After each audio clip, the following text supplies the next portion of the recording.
Hello, everyone, and welcome to a fun and exciting episode of Training Unleashed, because today we've got someone super special on. First, before we begin, on behalf of the Learning Network, I want to thank you for being here and listening to our podcast. I want to thank our sponsors, C-Suite TV and C-Suite Radio. Without you, we wouldn't have a show. Today with me, I have Richard Adair. He is the founder and CEO of the Learning Network. Now, most of you probably by now have got this, but just to make sure everyone knows, the Learning Network is the company that owns this show and the company that I work for and the company that I sold my training company, Total Training, to, and very happy I am. And Richard, and I suck up for just a moment here, the integrity in which we went through the transaction was amazing, and I really appreciate that. I'd like to just start off maybe, because I think people would love to know, because not often that people take six companies and merge them together into one. What were you thinking, and why was this something you wanted to accomplish? Yeah, it's a great question. So the way we were looking at it, we wanted to get into the e-learning space. We think it's a growing space, lots of opportunity. And so initially we acquired an LMS company called the Learning Network, which is where the brand comes from. Very strong company, really good clients like Deloitte. We're buying small businesses, so less than 5 million in revenue. And once we got our feet wet in the space and realized some of the trends, we decided that we wanted to come up with a full service solution that included LMS and course creation. What we found was a lot of vendors were selling either the LMS platform or creating content, but not both. And it was difficult for the clients to have two different vendors working on these two different areas. So we thought that we would go looking for other companies that had content creation ability, as well as other types of LMSs and software. So like your company, Total Training, very focused on franchisors and franchisees. Logic Bay has a very robust LMS that supports distribution channels of manufacturing companies, such as Daimler and Caterpillar. And then in terms of course creation, we looked for companies that had deep expertise and great clients. And the idea was that with a full service offering, soup to nuts, we could get a bigger share of wallet in those clients and add more value and really be able to complete a project from beginning to end and implement it and add a tremendous amount of value to the clients. And so the interesting part about putting six companies together, six small companies, six founders, culturally, it's an interesting exercise to do because they've all been very well-run businesses, including your own, but they all have a different way of doing things. So one of our challenges was how do we bring all these companies together into one team, one set of shared resources? Because if we're going to compete with some larger competitors, the sum of the whole is much more valuable than the parts in terms of responding to RFPs, right? So we wanted to be a learning network company so that we could be on an RFP and have credibility that we have the depth and breadth needed to provide services in line with our competitors. And I think that the way we address the cultural challenge, we have our mantra FACTS, which is fair, accountable, collaborative, team players, and speed. And so as we brought the business together, combined departments together in sales and development and operations, this is the ethos that we're reinforcing every day. And so if I just go through each one quickly, fair isn't just about before you do, sure. I just want to make a comment here. Yeah. Facts is what really attracted me to the company, because in my company, I didn't have an acronym, but values were very important. Mm-hmm. And I had something, because there's a really cool PowerPoint, which of course no one here is going to be able to see because this is a podcast. But the dedication and the importance of values are really important. And most of our listeners are in companies where they have values, but they sit dormant, right? Mm-hmm. They're not being used. So I think that when you listen to these values, it's important to hear them because I think they're really appropriate. And they, in the company, just to share with everyone, every month we get to nominate people that are living those values. So we literally go in, we pick a person, pick a value, and tell a story. So it's a real important part. And this is something I think everyone, particularly in the training department, can take a lead in and look at the company values and utilize them to spread the word. So this is, I think, really important to listen to this and the conversation we're about to have about how they're utilized in the company. So I just wanted to Yeah, really highlight that. no, that's great. Well, I think, and the way that we live them, it has to be reinforced from the top, from the senior management team. And so, as you said, in terms of fairness in our transaction, we want to be fair and equitable. We want to be fair to our customers and make sure that we're, delivering what we promise, working out economic arrangements where it's win-win for everybody, and fair to our employees. We want people to have opportunity.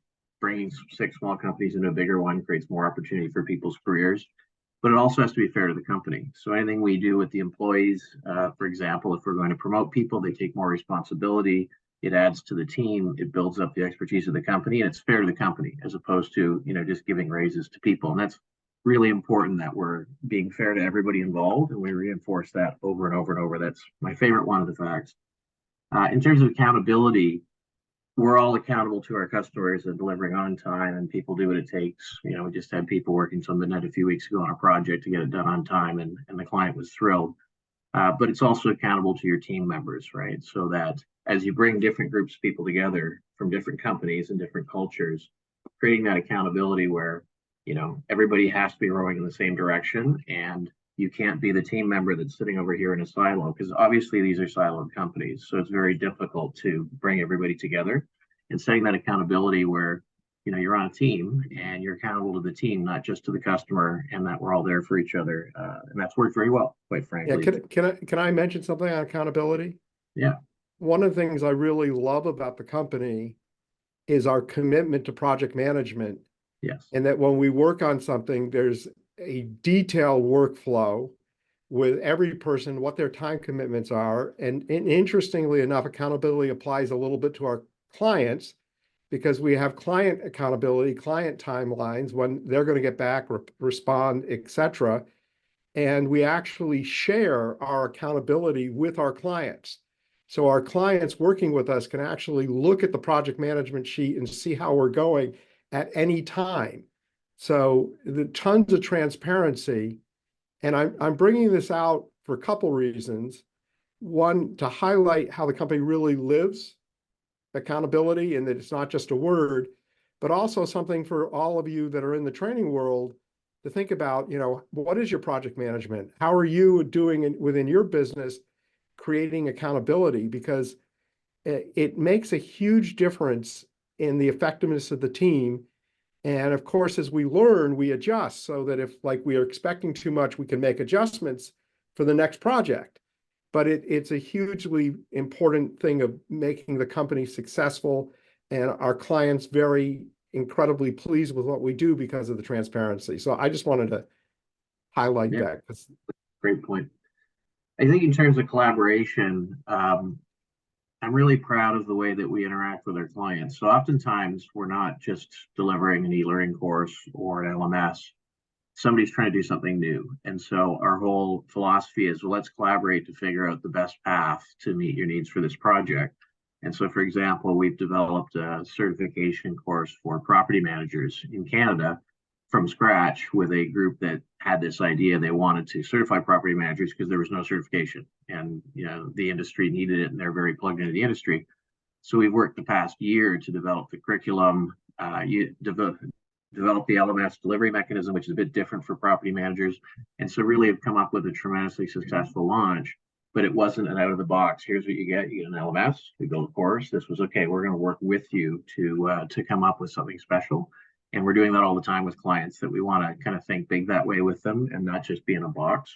So I think that's really important to our culture. And I think too, as I mentioned earlier, accountability, but for team players, the way we always look at things is, you win and lose as a team. So, we're going to do our best, whether it's on an RFP or, we're having challenges with a client, we work through it. Some people are challenged and need help, so we help out. So it's an environment. It's interesting. I was at an automotive client yesterday, and having worked in the automotive industry years ago, selling technology, and also working at Toyota for 3 summers at a plant. The whole idea of those production systems is that if there's a mistake or a problem, it's not the person, it's the process. What's wrong with the process? So when we have challenges, everybody jumps in and figures out what's wrong with the process, how can we help, as opposed to a person has made a mistake or made a fault. So that's really a philosophy that I bring from that background. And it gives people also the freedom to take risks and make mistakes, right? Because, we're all Yeah. working to do things and not coming down. Do you want to share with everyone of I think it's the hub meeting. I want to make sure I got the word right. That The we're learning, doing what? the learning hub. Yeah, the learning hub. Yeah. Yeah, every 2 weeks. Because I think this is a really cool thing. And again, this is something that people could consider doing in their business. So would you please Sure. share what that is?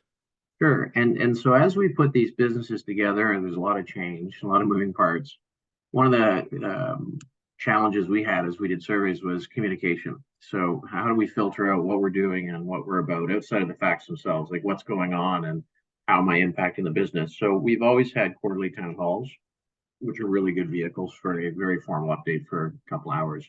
But basically, we actually took back best practices from another company I know, basically doing a 2 week cadence to just give an update on the business, a little bit on the metrics and the numbers, but more about projects, wins, shout outs, things people are proud about, so that the person that's working on performance LMS finds out about a win that we had with Purelator on the course creation side. And it was a tremendously successful project.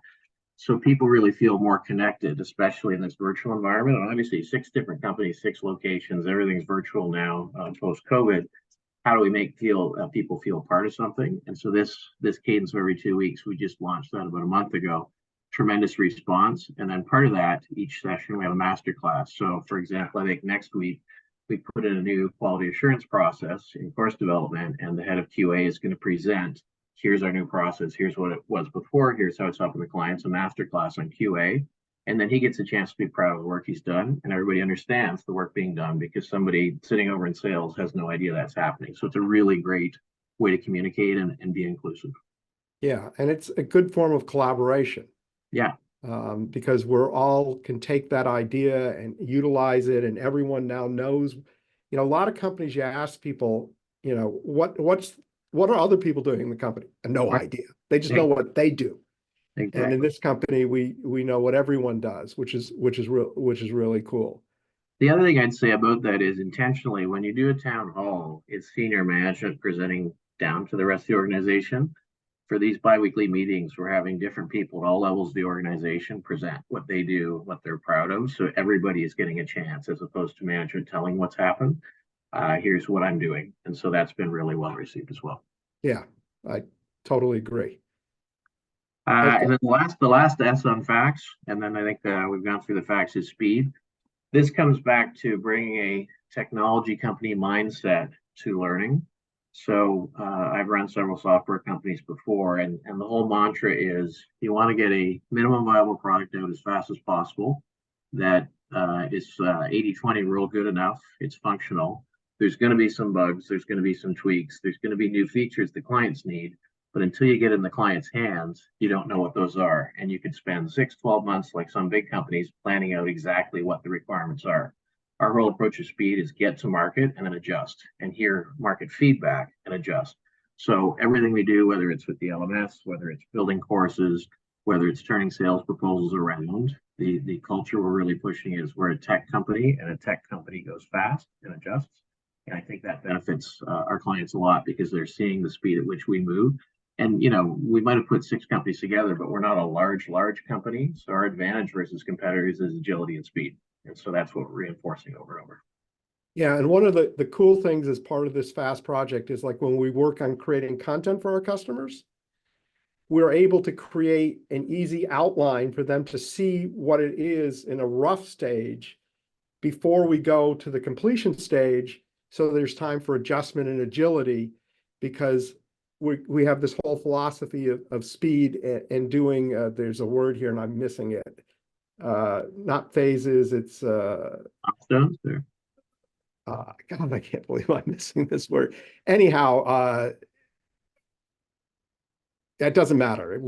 It allows us to move through the process faster. Let me take a moment and talk to you about something really big happening at the Learning Network. A lot of people think extended reality, like virtual reality, augmented reality, 360, etc., is about tomorrow. We're not there yet. We're not ready. Let me tell you, the Learning Network is ready today. We are doing incredible things. And the amazing thing is it's not as expensive as you think, and the return on investment is incredible. Learn more. Visit learning.net to learn about the future of training at the Learning Network. Richard, what I want to ask you now, and for the audience to know, this company is in the midst of a massive focus on XR. We've won a couple Brandon Hall Gold Awards in XR. We have special technology around XR. We're doing amazing work in XR. A lot of people I talk to think that XR is the future. So my first question is, why is XR really not the future, but today? And I don't mean it's not also the future, but I mean, people are utilizing it today. This is not like, oh, it's cool, but look at it 5 years from now, maybe. We have people utilizing it today. Why was this such an important focus for you, and why is it practical to use it today? It's a great question. I think several factors combined for this focus. So the XR market is now becoming mainstream, and that's really driven by Meta, Apple coming out with a headset. So XR has always been gaming. So people going to do games and all that sort of stuff. But what we're actually seeing now is applications in industry and an acceptance that we're moving from, as it pertains to delivering training, sort of the storyline type e-learning course. The future is XR, but people are using it now. And we've probably got 10 or 15 different applications out there now. And so the way, I look at XR is it's VR, it's AR, it's 360 video and touchscreens. What it enables is, especially the initial applications are very, very robust in heavy industry. So manufacturing, oil and gas, resources, automotive. What XR is able to do is enable training that you otherwise couldn't do economically. And so, for example, one of our clients, we're up in the oil sands in Alberta a couple weeks ago. So we used VR to build a course to train truck operators on those massive 5-story tall dump trucks that you see, pictures of in the mines, and they're bringing all the ore that's getting pulled out with a shovel. And so basically, for that truck to be down, it costs $465,000 per shift. If you want to train operators on that truck, you have to take it off for a couple shifts. And so they don't want to do that. So what we're able to do with XR is virtually recreate the truck, get them to drive it and train so that they can drive it for less than 10 minutes, like once around, and then they're certified versus up to 2 shifts coming off. So we're saving them, hundreds and hundreds of thousands of dollars.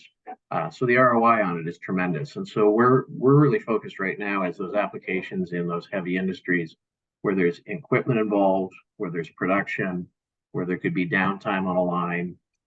Really, how do we change the way you're training? Because they have to train, but it's not economical. So the initial applications, and it's interesting because we got into XR several years ago, right when we bought the Learning Network, and we were looking at some applications in the accounting industry, actually.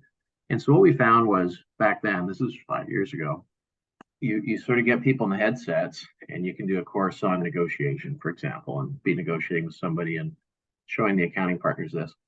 And what happened is people would look at it and go, that's really cool. But I'm not going to buy 30,000 headsets for my 30,000 employees or some portion thereof. And it's really nice to have, but it's not a need to have. And so initially, people were just think of it as a cool technology. And what we've been out selling is we're not selling a cool technology. We're selling a new medium to deliver training and deliver ROI. So ROI is a huge part of every conversation we have. We had a meeting with an automotive supplier yesterday. That's how we led the meeting. I know you think this is cool, but this is about how do we increase your revenue or save you money using this technology. And Learning Network is ideally suited to do that. And this is sort of, as we put the companies together, we were looking at where are we different? How do we differentiate? If you're calling up a large company and their L&D department saying, hey, we want to build e-learning courses for you, you'd hear either, well, we already do that internally, or okay, we have several vendors we do overflow with or special projects. Maybe we can get on the list or not.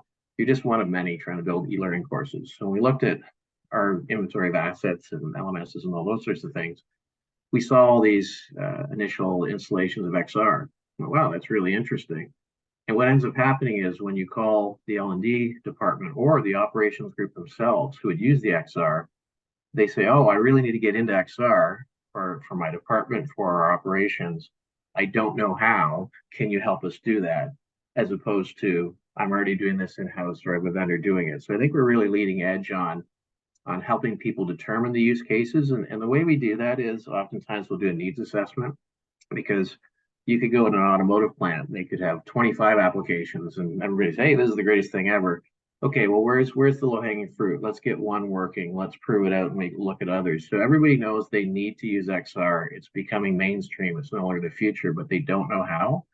And they want to turn it from a cool technology into something that's going to create business benefits. So we're seeing tremendous response, even on our website. Now that we've refocused, our lead with XR, we're getting companies emailing us that want to partner, other competitors saying, can we partner with you because we don't do XR? So we're really establishing that niche. And I think what makes us unique, and this is the other sort of thing when we pitch it, our competitors historically now have been gaming companies. So we've had bids against gaming companies. And the point is they create a great environment in a game, but they don't know how to deliver training to have efficacy and results. The Learning Network has been delivering training solutions on all different technology platforms, way back from Flash to Storyline, now XR, for 20 years. So we're actually just taking the newest medium and then applying the learning science to it. And that gives us a real advantage that you're actually getting an effective learning program, not just a gaming environment for people to play in. Yeah, I got to tell you something. I've just been blown away with some of the things, and I just want to highlight one. We have a fire extinguisher training course, which we actually sell, sort of as an off-the-shelf training. But the company that wanted it originally developed, they were spending on average $250 a person training them for fire extinguishers. I mean, the use of the fire extinguishers themselves.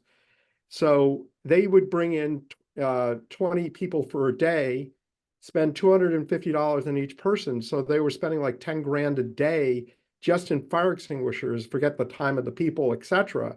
So it was a huge cost savings. But furthermore, the ability to go in and give people instruction, have them go try different things, gave them the ability to use fire extinguishers more than they were using them in the actual training themselves. Right.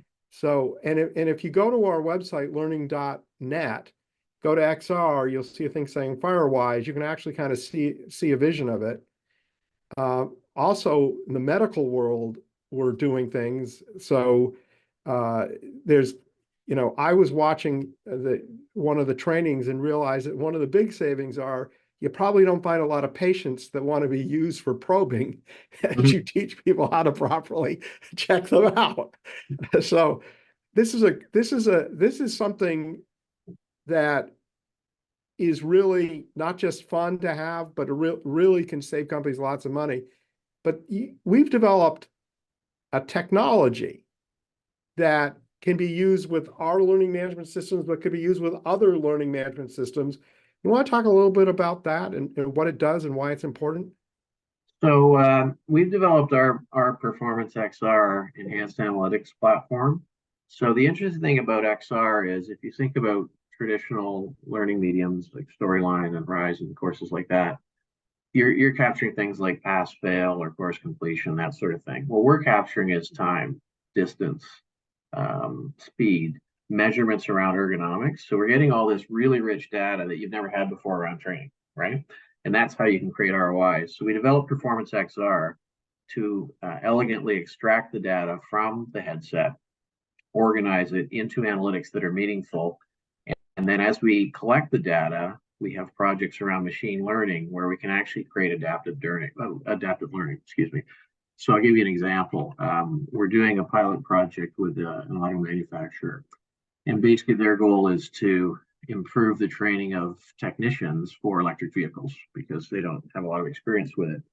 And so what we're able to do is we're able to see if somebody is virtually going through the training, if they screw the part in and only do 3 turns and the best practice is 5, we can actually tell them you need to do 2 more turns or you're going to have the part fall off. So what we're able to do is consume all this rich data and analytics and then also improve the curriculum. So, for example, if every technician is touching a certain part of the battery that could electrocute them, we have that data and we can say we have to change the curriculum to emphasize don't touch this part. So what this opens up is a whole new world of data that the learning space really hasn't had. And so we built this platform to consume it, and then we're now doing machine learning to actually learn from that and help do essentially on-the-job training. So we're really excited about the data direction, and you've never had this opportunity before. And so that platform, Performance XR, collects the data, creates the analytics, and then we can plug that into somebody else's LMS. We're not looking to change their LMS or anything like that because your LMS can't consume this data from the headsets. It's not set up to do it. So we can format that you can consume and get value from it. So that's really exciting for us because I think that's the leading edge of the whole XR piece. It's not so much the environment that's cool. It's the data that we're collecting that can create results and suggestions and opportunities to improve training and to save money.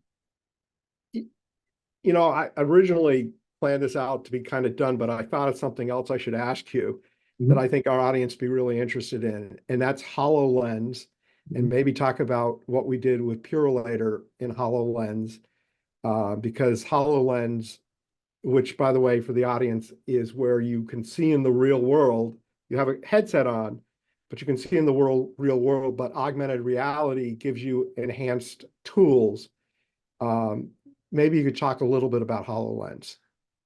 Yeah, so Purelator was opening a massive new sorting facility in Ontario, and they wanted to model out the facility, the workstations, and then have people be able to walk around and see where they're going to be working and be prepared for the launch. They wanted to turn on the lines in the building and have it launch and not have a problem. So basically what you're able to do is flip down the AR goggles, and you can superimpose suggestions like this training station does this. Here's the areas that you're going to have to sort through while they're looking at an actual real physical world piece of the equipment. So really what you're able to do is it's sort of like Pokemon, right? You're walking around, but you can actually see these things pop up as compared to VR where you're immersed in the VR world. And so I think that we're actually finding interesting applications for HoloLens, even around production lines too. So one of the ideas is that you can't have somebody on a production line with VR goggles and immerse because they could fall over or fall into the line and that sort of thing. But you could have them flip down the HoloLens goggles to get some advice on a challenge. The line stopped. They could be, you should do this to troubleshoot that and repair it. So it's sort of that medium between real world and virtual world where you can operate in both versus VR where you want to be immersed elsewhere and do things like learn how to drive a truck and you're driving a virtual truck as opposed to flipping down glasses and being in a truck and saying what's going on. Yeah, no, it's amazing what's happening with technology. So Richard, what I want to do is transition now and give you an opportunity, like I give every guest, to tell about the company, how to reach the company, maybe a little bit more about the services that we offer. I think people would love to know more about the Learning Network. Sure. So you can go to learning.net. That's the URL. We offer, as I said, a range of learning management system platforms depending on your industry. We have self-authoring tools, a product called Breeze, so that you can update your own courses. We have competency-based testing from our Skillshare business. So after people take training, you can test them to make sure that they're competent. And then we can develop courses in all mediums. So while we're leading with XR, a lot of clients we go into say, that XR is great, I'm not ready, but I do need some e-learning courses developed. So we still do the bread and butter e-learning type courses in all mediums. So I think that, when it comes to your learning needs, we can come up with a needs analysis and deliver pretty much anything people want, whether it's from core basic e-learning right up to XR. And I think in terms of contacting us, if you go to learning.net, I'd like to propose an offer where anybody who wants to get a demonstration of XR and use cases we've done to learn more about it, if you go to learning.net, there's a contact us form.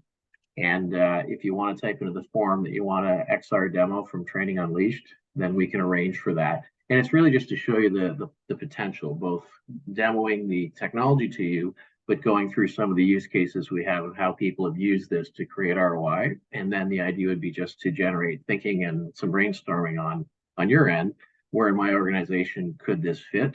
And then if you need us to do a needs assessment around that, we'd be happy to do that later. So it's a terrific offer. And I think everyone who's a learning professional who's listening, really, even if you're not ready, you need to know about XR at a much greater level than we can possibly talk about here. I want to just take a moment and a little liberty because, this used to be Training Unleashed by Tortle. Now it's Training Unleashed by the Learning Network.